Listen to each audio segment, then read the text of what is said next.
December wind cut through Nathaniel Hollister's coat as he loaded supplies into his wagon. Silver Creek's dusty main street had emptied as evening approached, most townsfolk retreating from the bitter cold that promised the season's first serious snowfall. Shouts erupted from the auction at Franklin Burns' property across the street. Nate ignored them until female distress caught his attention. Not screams, but a strange, strangled sound, unlike anything he'd heard before. 3 men had cornered a woman against the auction platform. One yanked her arm, laughing, "Come on, dummy. Make them noises again." Nate's boots crunched through frozen mud before conscious thought. That's enough. The men turned, recognizing him. The cavalry captain, turned rancher, wasn't known for socializing, but his reputation for handling trouble during the war lingered. "Just having fun with Burns' mute daughter," one said, stepping back. "Fool girl can't talk, probably simple-minded." The woman's eyes captured Nate, amber, intelligent, and utterly aware, revealing complete understanding despite her silence. "She's coming with me," he heard himself say. Sheriff Grayson approached, summoned by the commotion. Town councils sending her to the territorial institution. Nowhere else for her type. Nate's jaw tightened. "I'll pay for lodging at Widow Parker's. 2 weeks. Town can decide properly without rushing." Later, snowflakes began falling as he left town. By the time he reached Evergreen Ranch, the storm had intensified into blinding white. Nate stabled his team and headed for the main barn where his prized mare was close to foaling. He found her down, straining unsuccessfully, clearly in distress. Hours passed as he tried everything he knew, the situation deteriorating until both mare and foal seemed likely lost. Near dawn, pounding at his door pulled him from the barn. Opening it revealed the mute woman from town, half frozen in the blizzard. Before he could question her impossible presence, she pushed past him toward the barn. Nate followed, watching as she knelt beside the laboring mare. Her hands moved with confident precision, smaller than his, and somehow knowing exactly where to apply pressure. The mare's eyes, previously rolling in panic, steadied under her touch. The woman made soft humming sounds, not words, but somehow soothing to the animal. Within an hour, she had repositioned the foal that had eluded Nate's best efforts. Dawn broke as a healthy foal took its first breath. The woman sat back, exhaustion and satisfaction mingling in her expressive face. "How did you find my ranch?" Nate asked, forgetting momentarily she couldn't answer. She pointed to tracks barely visible under fresh snow, then to her eyes, then made walking motions with her fingers. Nate understood with surprising clarity. She'd followed his wagon tracks through the blizzard, guided by remarkable observational skills no one in town had bothered to notice. "You've saved my best mare," he said, studying her face, thin from neglect, but alive with intelligence. "I need help here. Position's yours if you want it." Her response required no words. In the amber depths of her eyes, relief and dignity mingled with something that mirrored his own carefully hidden truth. The bone-deep loneliness of someone who'd learned to expect nothing from the world, but had never stopped hoping anyway. January transformed Wyoming Territory into a frozen landscape, effectively isolating Evergreen Ranch from Silver Creek. Inside the ranch house, warmth battled winter's assault. The smell of fresh bread, of his third attempt, each better than the last, filled the kitchen as Nate entered, stamping snow from his boots. "Smells good," he said, though she couldn't hear with her back turned. Eva sensed his presence anyway, turning with a slight smile that transformed her thin face. She gestured toward the oven, then to the clock, holding up 5 fingers. 5 minutes. Nate nodded, still marveling at how quickly they'd established basic communication. A week into her stay, she managed household tasks with remarkable efficiency, anticipating needs before he expressed them. Later that evening, searching for a misplaced ledger, Nate discovered a small wooden box in the storage room Eva now occupied. Inside lay his old sketchbooks from the war, tactical drawings of terrain, but also quick studies of fellow soldiers, horses, landscapes that had caught his eye. He'd nearly forgotten this part of himself, abandoned after Rebecca's death, alongside other connections to the man he'd been, before grief hollowed him. A floorboard creaked. Eva stood in the doorway, eyes widening at the sketchbook in his hand. Instead of appearing embarrassed at her discovery, she stepped forward, gesturing excitedly at the drawings. Her fingers traced a horse he'd sketched years ago, then pointed toward the barn where his mare and her foal now thrived. The connection was clear. She recognized his talent and was linking it to their shared experience. Eva retrieved a stub of pencil from her pocket and pushed the sketchbook toward him, then pointed to herself. "You want me to draw you?" Nate asked, startled. She nodded emphatically. His fingers remembered their skill, despite years of disuse. Eva sat perfectly still as he captured her features, the determined chin, observant eyes that missed nothing, the slight tilt of her head as she watched him work. When he finished and turned the page toward her, her reaction struck him with unexpected force. She touched the image gently, then pressed her palm to her chest, eyes bright with unshed tears. The moment shattered with pounding at the door. Sheriff Grayson stood on the porch, snow crusting his coat. "Town council sent me to fetch the Byrne girl," he announced. "Papers came through for the territorial institution." Nate felt Eva behind him, tension radiating from her slender frame. "She's employed here," he said flatly, "doing good work." Grayson's eyes shifted between them. "She can't speak, Hollister. Can't write. Needs proper care. She delivered my mare's foal when I couldn't. Runs my household better than I did. Seems more capable than half the talking folks in Silver Creek." Something in his tone made the sheriff study him more carefully. "You taking responsibility for her, then?" "I'm giving her fair employment. She's choosing to stay." Nate crossed his arms. "That satisfy the council?" After Grayson departed, Nate found Eva in the barn, nervously stroking the foal. He offered her the completed sketch, now including the mare and foal alongside her portrait. She studied it, then made a decisive gesture, pointing to the animals, then to herself, then mimicking writing. Understanding dawned. "You're saying we need better ways to communicate?" Eva nodded vigorously. That night, Nate pulled blank paper from his desk.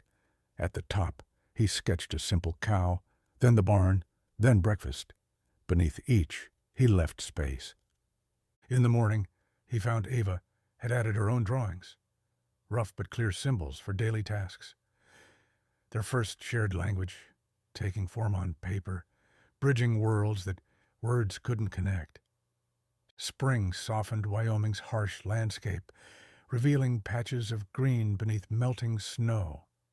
The journey to Silver Creek marked Eva's first return since winter's isolation. Nate watched her straighten her simple dress, one of Rebecca's he'd offered when her own grew too worn, before they entered town. Conversation stilled as they walked into the general store, curious eyes tracking the mute woman who'd disappeared during winter's first blizzard. Gossip had clearly spread. Nate caught whispers about living alone with Barnes' simple daughter. Eva ignored the stares, moving confidently beside him. Their system of communication had evolved over months of isolation, a language of gestures, expressions, and occasional rough sketches that allowed complex exchanges invisible to observers. When she pointed to fabric bolts, Nate pulled his notebook, quickly sketching options. She indicated her choice with subtle eye movements they both understood perfectly. The shopkeeper watched their exchange with poorly disguised fascination. "Remarkable how you manage," a cultured voice interrupted. A well-dressed man extended his hand. "Samuel Wilson, cattle buyer from Cheyenne." Nate nodded stiffly, noting how Wilson's gaze lingered on Eva with calculating interest. "Your companion's condition is unfortunate," Wilson continued. "I've read about institutions with specialized training for such afflictions." "She doesn't need fixing," Nate replied, sharper than intended. Outside, they encountered Maggie Parker carrying supplies to her boarding house. "Miss Byrne," she acknowledged directly, the first townsperson to address Eva rather than talking about her. "You're looking well. Ranch life agrees with you." Eva's smile transformed her face, her hands arranging Maggie's parcels more efficiently without being asked. "Still helping others before yourself," Maggie observed. "Good to see some things haven't changed." Later, returning home with supplies, they found an unfamiliar buggy outside the ranch house. A young man with spectacles waited on the porch. "Dr. Jonathan Foster," he introduced himself. "New physician in Silver Creek. Sheriff Grayson mentioned your unique situation." Nate positioned himself protectively between the doctor and Eva. "She's not sick." "Of course not," Foster agreed. "I've studied communication disorders. Her inability to speak doesn't indicate cognitive limitation." Inside, Foster produced books with diagrams of mouth positions and hand symbols. With proper instruction, Miss Byrne could learn reading and writing. Communication beyond your current methods. Eva's excitement was immediate, her eyes widening as she examined the materials. Nate felt unexpected resistance tightening his chest. "Takes time we don't have with spring calving," he said. "Weekly lessons would suffice," Foster countered, "unless you prefer she remain dependent on your interpretation." The accusation struck with precision. Did he subconsciously want to maintain her dependence? The thought disturbed him. A spring storm kept Foster overnight. During dinner, his questions about Eva's future created uncomfortable awareness of their temporary arrangement's undefined boundaries. After Foster retired, Nate found Eva in the barn, distress evident in her rigid posture as she brushed the mare with unnecessary vigor. "You want the lessons," he stated, not questioning. She nodded without turning. Nate approached slowly, gently taking the brush from her hand. "I thought our ways of talking worked fine." His voice held vulnerability he hadn't intended to reveal. "Felt like we understood each other." Eva finally turned, her expressive eyes conveying complex emotions no words could capture. She touched her chest, then his, then made a circle with her arms, encompassing the ranch, their shared life, the connection they'd built. "Yeah," Nate said softly, understanding perfectly. "What we have doesn't need translation." He stepped back, recognizing a truth he'd been avoiding. Their private language had become precious to him, not because it kept her dependent, but because it was uniquely theirs. Something beautiful, built between damaged souls that others couldn't fully understand or intrude upon. "Foster can teach you reading," he conceded, "but this," he gestured between them, "was never about words anyway." Her brilliant smile confirmed she understood exactly what he couldn't quite say aloud. Summer heat shimmered above Clearwater Valley as Silver Creek prepared for Independence Day celebrations.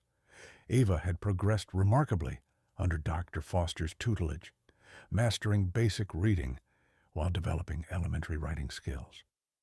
Still, with Nate, she relied on their private language of gestures and expressions, a connection that had deepened beyond mere necessity. Samuel Wilson's reappearance during cattle trading season created an undercurrent of tension Nate couldn't ignore. The wealthy buyer made a point of greeting Eva whenever they came to town, his attentions becoming increasingly deliberate. "Miss Byrne deserves every opportunity," Wilson commented to the general store owner within Nate's hearing. "Such a tragedy, her isolation with limited prospects." Today, as townspeople gathered for the celebration, Wilson approached them directly, offering Eva a small package wrapped in blue ribbon. "A modest token," he said smoothly. "A journal, specially made for beginners. Dr. Foster mentioned your progress." Eva accepted the gift with polite acknowledgement, her eyes briefly meeting Nate's. In silent communication, he alone understood. Appreciation for the useful item tempered with wariness of the giver's motives. Wilson's smile didn't reach his calculating eyes.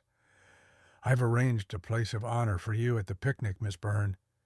No need to remain isolated at the edges." "She's fine with me," Nate said, the possessive undertone surprising even himself. "Surely Miss Byrne can decide for herself," Wilson countered, "even with her limitations."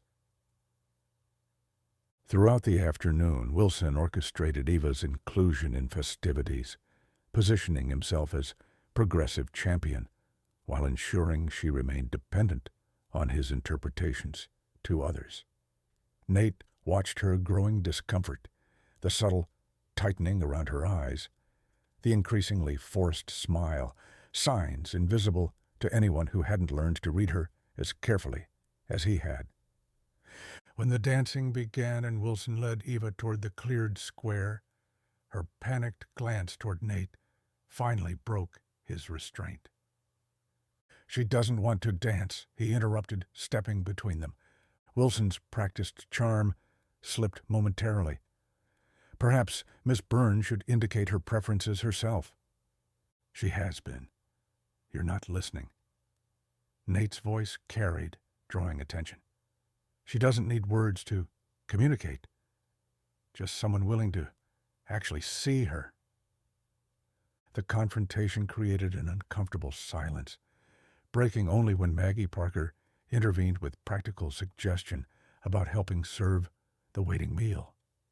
The ride home unfolded in tense silence, their usual easy communication disrupted by unacknowledged emotions.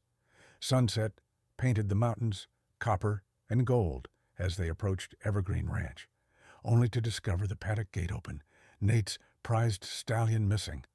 Wordlessly, they fell into coordinated action, Eva retrieving tracking supplies while Nate saddled horses. Hours of searching and deepening darkness led them to a canyon where the stallion had become trapped on a narrow ledge. Working together, they constructed a makeshift ramp of fallen branches. Eva's gentle sounds, those humming tones that somehow soothed frightened animals, gradually coaxed the horse to safety. Exhaustion and relief washed over them as they led the stallion home under star-filled sky. At the barn, as they removed tack by lantern light, Nate impulsively took out his notebook. His pencil moved with sure strokes, capturing Eva as she stood in golden light, her face animated with quiet triumph.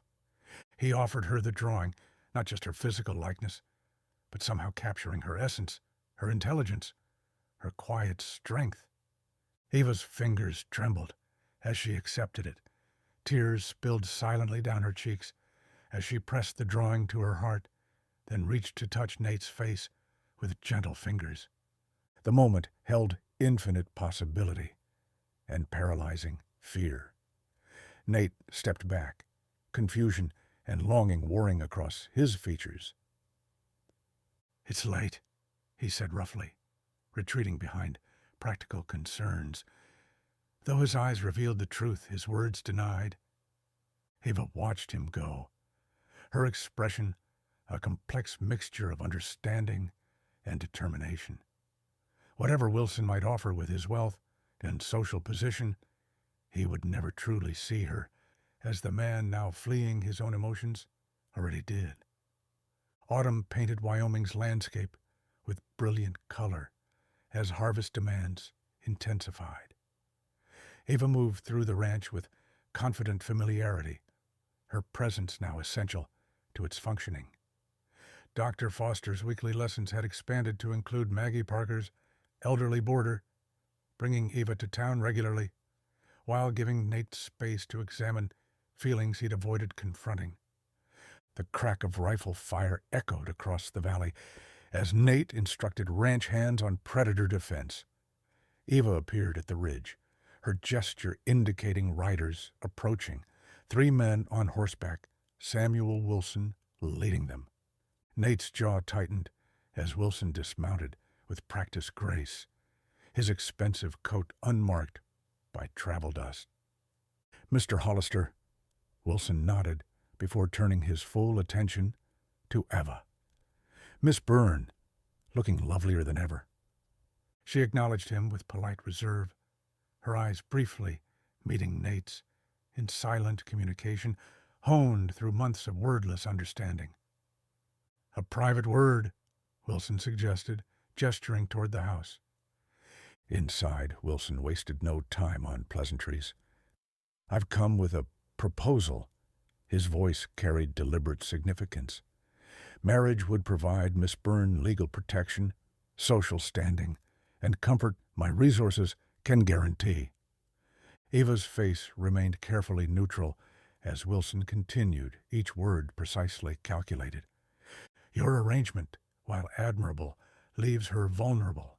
My home in Cheyenne offers advantages this," his gaze swept the modest ranch house, "cannot match."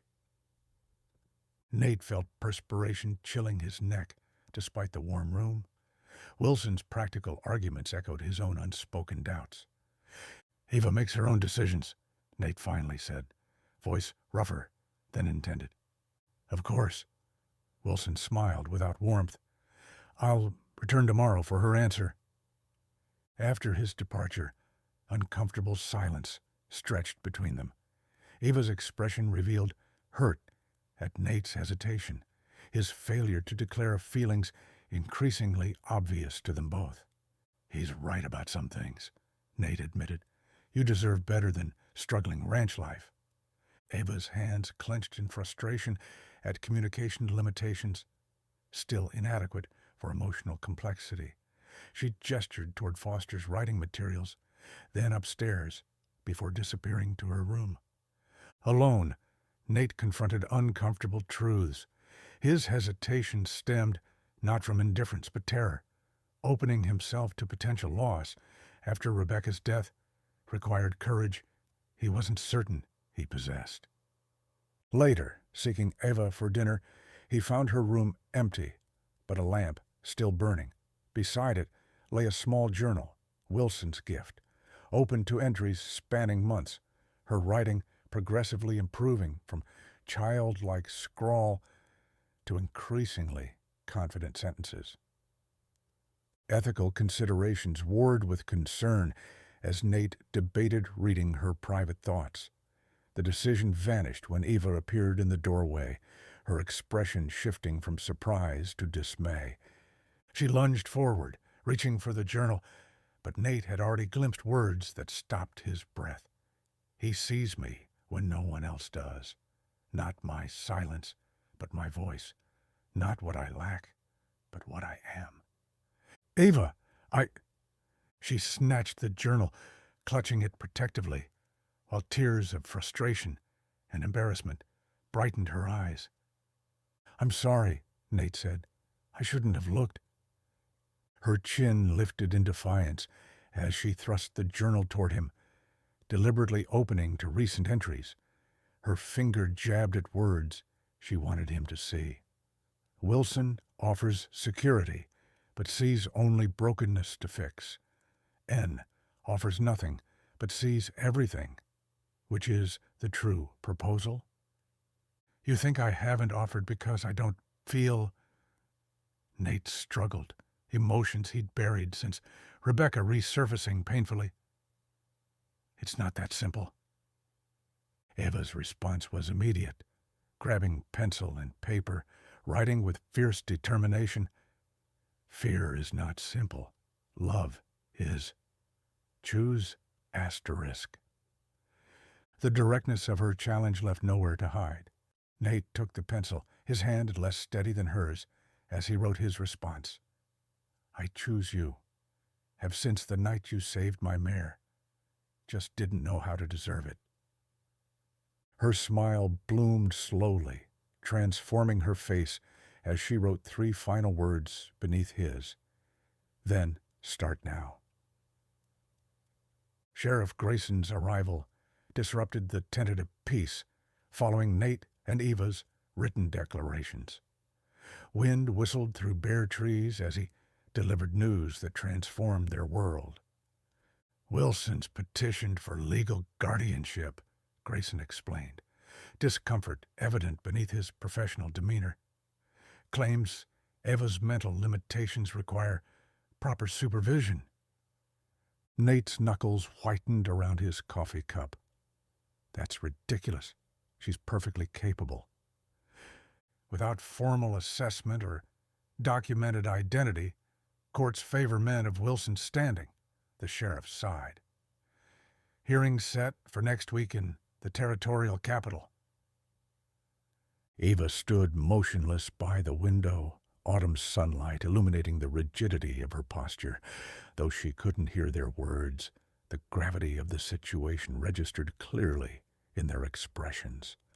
After Grayson departed, Nate carefully explained the situation through their combination of gestures, drawings, and her improving reading skills. Her reaction, immediate fear followed by resolute determination, reflected the courage he'd come to admire so deeply. Dr. Foster arrived later that day, brow furrowed with concern. Wilson's manipulating legal channels to overcome Eva's clear preference. He removed his spectacles, polishing them vigorously. However, I've consulted colleagues. A formal assessment of Eva's cognitive abilities could establish legal recognition of her capacity to make her own decisions. Assessment where? Nate asked.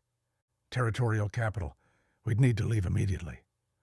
The journey began at dawn. Nate, Eva, and Foster traveling together in Foster's enclosed carriage. Each mile increased Eva's tension, her hands twisting nervously in her lap until Nate covered them with his own. We'll fight this, he promised, though she couldn't hear the words. Her slight nod acknowledged his determination, but fear lingered in her expressive eyes. Their arrival at the territorial capital overwhelmed Eva with sensory bombardment, crowded streets, unfamiliar buildings, constant movement. Her acute observational skills struggled to process simultaneously. By the time they reached the medical offices, her normally fluid movements had become rigid with anxiety. The assessment began disastrously. The examining physician, though competent, relied on standardized protocols, requiring verbal or written responses beyond Eva's current capabilities.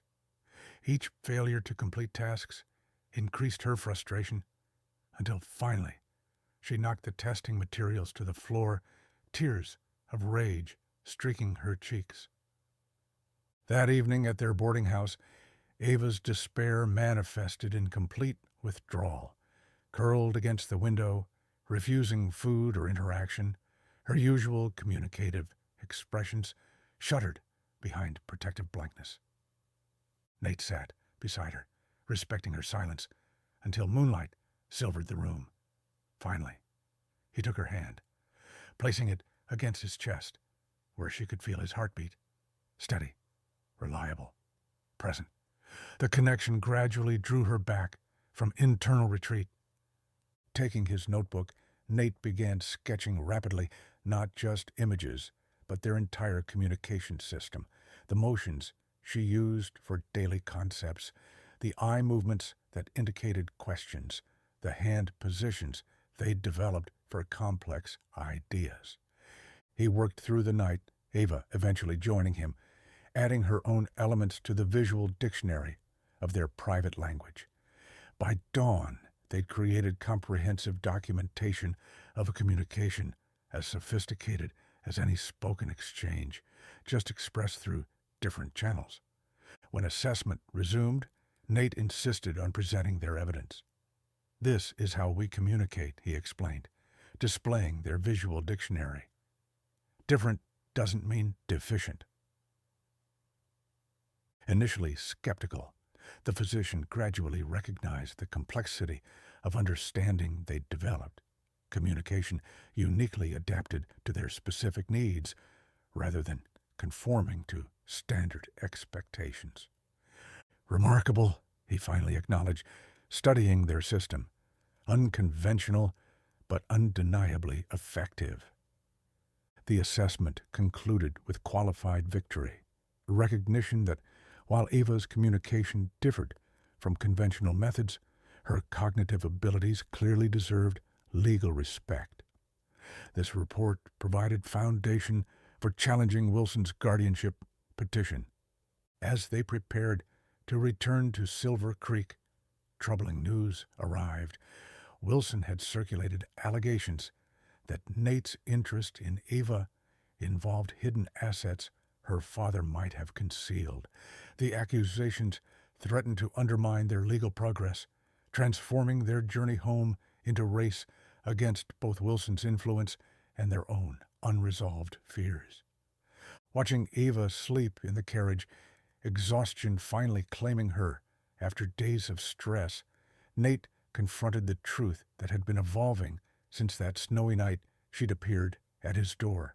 What had begun as reluctant charity had transformed into the most profound connection of his life, one worth fighting for, even if that fight required facing both external prejudice and his own deepest vulnerabilities. Spring transformed Wyoming territory as Nate and Ava returned to Silver Creek, their legal victory providing foundation for challenging Wilson's guardianship petition, but not yet securing Ava's complete independence. The town meeting hall buzzed with tension as community members gathered for what had effectively become a public trial of their unconventional relationship. Sunlight streamed through dusty windows as Wilson presented his case with practiced eloquence. Ava sat beside Nate, her simple blue dress a stark contrast to Wilson's expensive attire. Though her face remained composed, Nate felt the slight tremor in her hand, where it rested near his. "Miss Burns' unfortunate limitations require proper protection," Wilson concluded, producing documents with theatrical precision. "Furthermore, evidence suggests Mr. Hollister's interest may involve financial motivation, property her father concealed before his death." Murmurs rippled through the gathered townspeople. Even Sheriff Grayson looked troubled by this new allegation. "These records indicate Franklin Byrne sold valuable mining stakes shortly before his death," Wilson continued. "Funds never accounted for, possibly hidden at his property, now effectively under Hollister's control through his influence over the daughter." The accusation struck with calculated precision. For the first time since their journey began, Nate saw doubt flicker in Eva's expressive eyes as she studied his face, searching for truth. This moment demanded what Nate had avoided for years: complete emotional vulnerability before others. For a man who had maintained careful distance since losing his wife, the requirement to publicly declare feelings he'd barely acknowledged privately represented ultimate risk. He stood slowly, hand instinctively touching the scar running from temple to jaw. physical reminder of battles survived. I came to Wyoming Territory to escape memories, he began, voice rough with unaccustomed emotion. When my wife and unborn child died 5 years ago, I buried more than their bodies. Buried hope, connection, anything that risked similar pain. The room stilled, townspeople leaning forward to catch his quiet words. Then Ava appeared during a blizzard and saved my best mare. Saved part of me, too, though I didn't realize it. Then, his eyes found hers. She communicates more clearly without words than most manage with them, sees more genuinely than those blinded by appearances. He removed folded papers from his pocket. Rebecca's letters describing hopes for family they never had. I have no interest in Burns' rumored assets. Already have the only valuable thing he never recognized. His voice steadied. If protecting that requires laying myself bare before you all, so be it. The turning point came when Maggie Parker unexpectedly rose. I watched Eva during her first days at my boarding house, she declared. Girl who couldn't speak somehow anticipated needs of elderly boarders before they asked. Showed more genuine intelligence than half the talking folks in this room. Dr. Foster followed with professional testimony about their communication system, while Sheriff Grayson reluctantly admitted Wilson's persistent questions about Byrne property began before Ava's situation drew public attention. As community sentiment shifted, Ava made her own declaration, combining writing skills developed with Foster and gesture language developed with Nate to express not just preference but fundamental right to determine her own future, regardless of communication differences. Wilson's strategic retreat came when he recognized his allegations had created scrutiny of his own motivations that could prove damaging. His departure from town carried finality that released tension from Ava's shoulders like physical weight lifted. 3 weeks later, they stood together beneath blooming apple trees in Evergreen Ranch's small orchard. Reverend Mills conducted their wedding through a mixture of traditional ceremony and adaptations honoring their unique communication. Ava had developed sufficient writing skills to compose simple vows, while Nate responded with both spoken words and gestures from their private language. As afternoon sunlight filtered through apple blossoms, casting dappled patterns across her upturned face, Nate realized the profound truth their journey had revealed. Ava's inability to speak had ultimately given him the most precious gift imaginable, teaching him to see beyond surface appearances to essential truths too often obscured by easy words and social conventions. The girl who couldn't speak had ultimately taught him to listen with his heart rather than his ears, finding language more genuine than any he'd known before, one written in expressions, gestures, and the silent eloquence of her amber eyes that had spoken everything that truly mattered from the very beginning.